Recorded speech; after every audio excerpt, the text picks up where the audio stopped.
ang main concern. Kita na yung langit sa ilalim. Ayan, ito pa yung mga dumating natin mga kabisyo. Binibisita na ni Rising Sun from San Antonio, Quezon pa. Sila sir. Brand new na close band body na. Yung isasalpak dito. Tanggalin na to yung luma na to.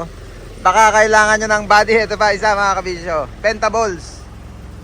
Yan, syempre kaya papalitan. Medyo meron ng napansin na sira. Kamukha yung pinto. Ayan. Mga plywood nya, bakbak na. Kaya pang low budget ulit. Pentaballs, 15 footer na wide ba to? NKR lang, narrow yung body niya. Papalitan na natin na brand new. Delete na tong luma nila. Side grill tapaludo na rin daw para bagay ito sa unit na series na kasi modelo na. At ito ba isa from Cavite, si Rising. Binibisita na ni Rising. Yan, forward unit. Nasukat na, 21 ba? 20 21 footer mga kabisyo, galing ng Cavite pa sila. Ang main concern, kita na yung langit sa ilalim. Ayan, kita na, butas. Japan pa kasi mga kabisyo, kaya gaya ng lagi ko sinasabi, pag galing Japan talaga kalimitan, kahoy yung flooring.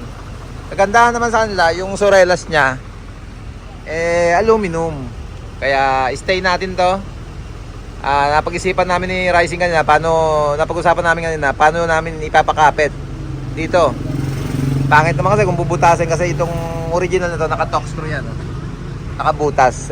Yun ang iniwasan natin, wag butasin para protection sa chassis nya, wag tumuloy tubig.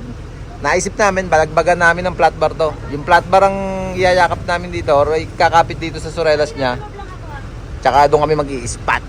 Yeah boy, doon ikakabit na flooring dyan sa unit nila. Yan, ulitin nga, Pentaballs mga kabisyo, close band body.